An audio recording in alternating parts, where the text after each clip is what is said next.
নমস্কার, cooking শুকিং and my life চ্যানেলে সবাইকে স্বাগত। আশা করি সবাই খুব ভালো আছেন। আজকে বানাচ্ছি আলু দিয়ে মুরগির মাংসের লাল ঝোল।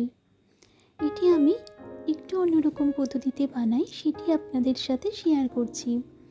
প্রথমে আলুগুলোকে নুন এবং হলুদ দিয়ে খুব লাল লাল করে ভেজে নেব।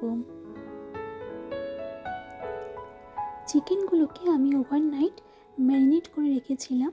আপনারা চাইলে 1 ঘন্টা আগেও ম্যারিনেট করে রাখতে পারেন। দেখুন আলুগুলো লাল লাল করে ভাজা হয়ে গেছে। এর মধ্যে আমি একটা পেস্ট রেডি করে নিচ্ছি। পেঁয়াজ, টমেটো, আদা, রসুন, কাঁচা লঙ্কা আর অল্প পরিমাণ কাজু বাদাম দিয়ে আলুগুলো তুলে নিচ্ছি।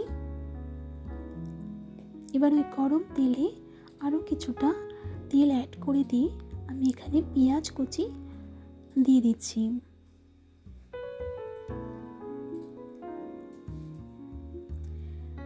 তেজপাতা এবং পেঁয়াজ কুচি দিয়ে দেওয়ার পরে এটাকে খুব ভালোভাবে একটু নাড়িয়ে চাড়িয়ে নিচ্ছি। আর আগে থেকে ওভারনাইট ম্যারিনেট করে রেখেছিলাম যে চিকেনটা, আদা রসুন বাটা, লবণ, চিনি, হলুদ, জিরে গুঁড়ো, ধনে গুঁড়ো এবং লাল লঙ্কার গুঁড়ো দিয়ে এটা আমি ম্যারিনেট করে রেখেছি। আর যে পেস্টটা রেডি করে রেখেছিলাম বললাম, সেই পেস্টটা এবার পেঁয়াজগুলো খুব ভালোভাবে ভাজা ভাজা হয়ে গেলে পেস্টটা এর মধ্যে আমি দিয়ে দিয়েছি। এবার এগুলো খুব ভালোভাবে ভাজা হয়ে যায় সেদিকে খেয়াল রাখতে হবে।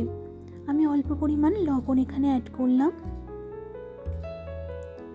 এবার এটা খুব ভালোভাবে ভাজতে হবে যতক্ষণ না কাঁচা গন্ধটা চলে যায়। ভালোভাবে ভেজে নেওয়ার পর ম্যারিনেট করা চিকেনগুলোকে এর মধ্যে আমি দিয়ে দিয়েছি এবং একটু মশলা গোলা জল এর মধ্যে আমি অ্যাড করেছি। প্রায় 15 মিনিট ঢেকে কষানোর পরে আমি ঢাকনা খুলে আর একটু নাড়িয়ে চাড়িয়ে নিচ্ছি। এবার ভেজে রাখা আলুগুলোকে এর মধ্যে অ্যাড করে দিচ্ছি। সব কিছুকে একসাথে খুব ভালোভাবে মিশিয়ে নিচ্ছি মশলার সাথে। এবার আবার ঢাকা দিয়ে কিছুক্ষণ রান্না করার পর দেখুন মাংসটা প্রায় কষে গেছে। এবার 1 কাপ মতন গরম জল আমি এখানে অ্যাড করে দিচ্ছি। এবার ঢেকে কিছুক্ষণ হতে দেব। ঢাকনা খুলে আমি এর আগে একবার দেখে নিয়েছিলাম আলুগুলো ঠিক মতন সেদ্ধ হয়েছে কিনা। আলু এবং মাংস খুব ভালোভাবে সেদ্ধ হয়ে যাওয়ার পর এখানে নামানোর আগে 1 চামচ গরম মশলার গুঁড়ো এতে অ্যাড করে দিয়েছি।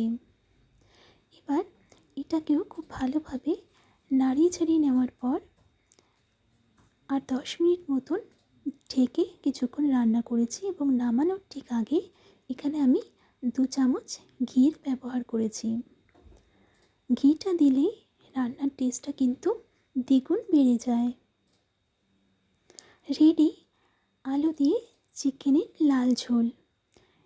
কেমন হয়েছে ভিডিওটা আমাকে জানাবেন। যদি ভালো লাগে চ্যানেলটিকে প্লিজ সাবস্ক্রাইব করে দেবেন।